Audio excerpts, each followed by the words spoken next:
Hello दोस्तों, स्वागत है आप सभी का आज के बायोलॉजी क्लास में।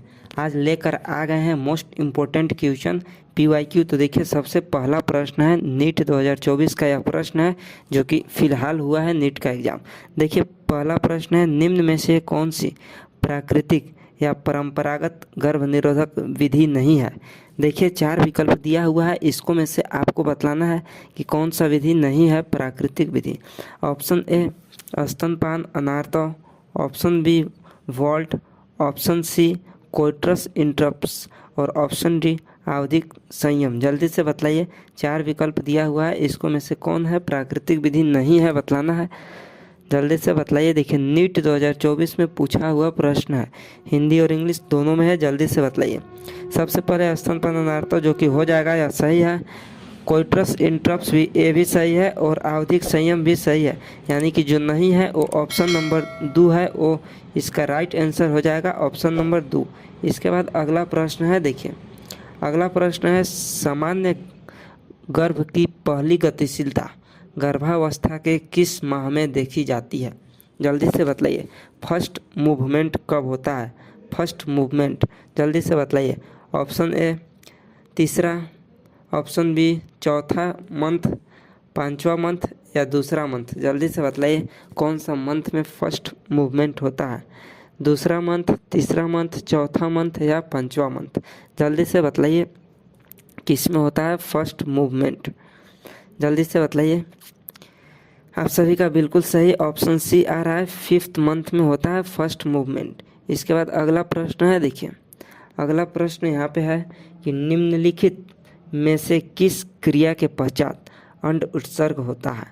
बतलाइए जल्दी से, किस क्रिया के पश्चात अंड उत्सर्ग होता है। ऑप्शन ए GnRH के स्रावन के पश्चात, ऑप्शन बी फीडबैक निषेध, option C LH surge, option D progesterone के स्रावन के पश्चात।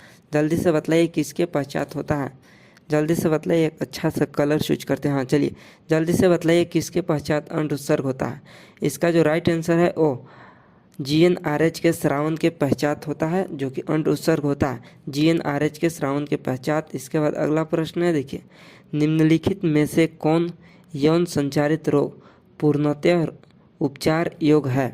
जल्दी से बताइए, इनमें से उपचार योग्य कौन से है बीमारी, यौन संचारित रोग कौन है।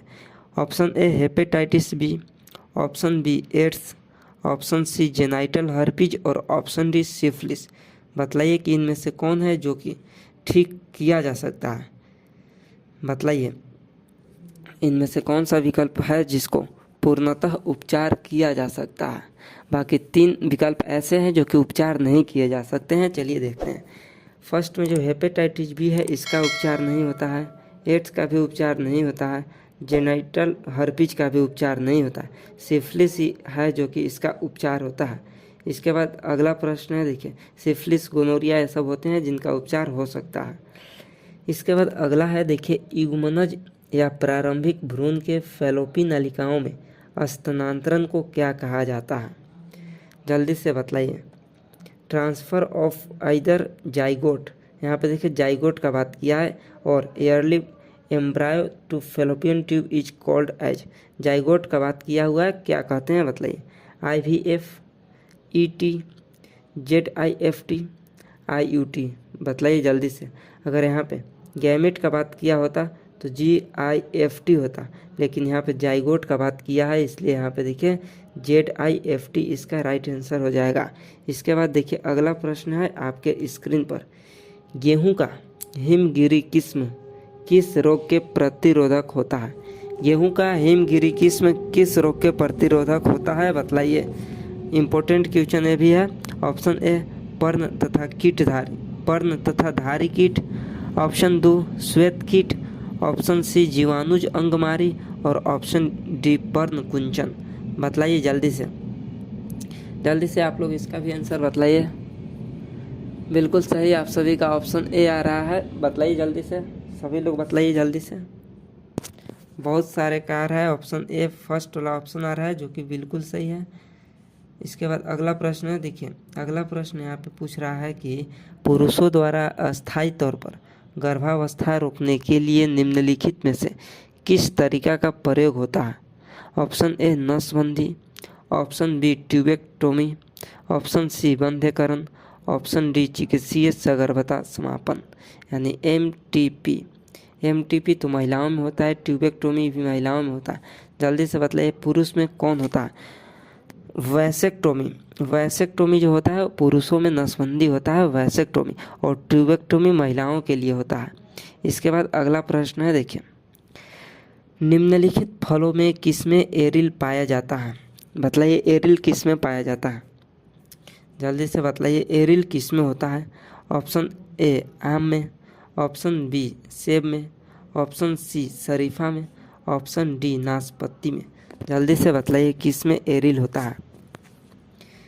जल्दी से बतलाइए एरिल किस में होता है? यहाँ पे एरिल जो होता है एक लीची में होता है, लीची में, और इस 4 विकल्प में से एक विकल्प है जो होता है शरीफा में, शरीफा में भी होता है।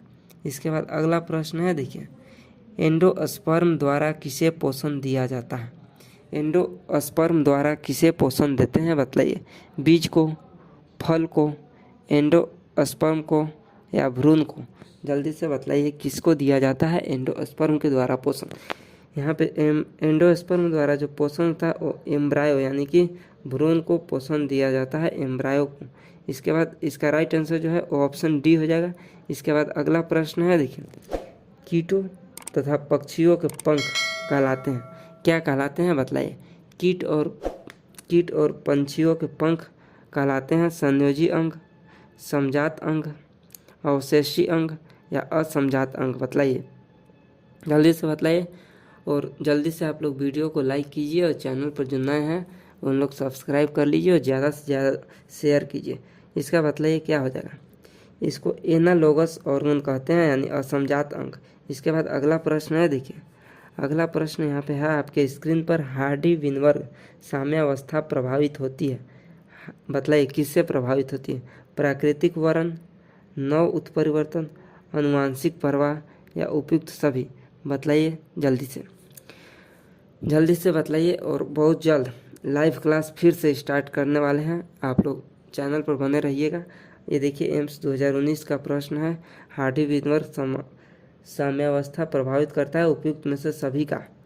इसके बाद अगला प्रश्न है, देखिए मादा मानव के अंडाशय में अंडों का निकलना कहलाता है, क्या कहलाता है? जल्दी से बतलाइए। यहाँ पे देखिए ऑप्शन ए रोपण, ऑप्शन बी गर्भधारण, ऑप्शन सी अंड उत्सर्ग और ऑप्शन डी प्रसव। बतलाइए, ये तो बहुत ही इजी प्रश्न है, इसको तो आप लोग बतला ही दीजिएगा। जल्दी से बतलाइए। बिल्कुल सही आप सभी का ऑप्शन सी आ रहा है, अंडोत्सर्ग ओव्यूलेशन, जो कि बिल्कुल राइट आंसर है। इसके बाद अगला प्रश्न है, देखिए मेंडल द्वारा संपादित एकल संकर क्रॉस का F2 जीनोटाइप अनुपात क्या है?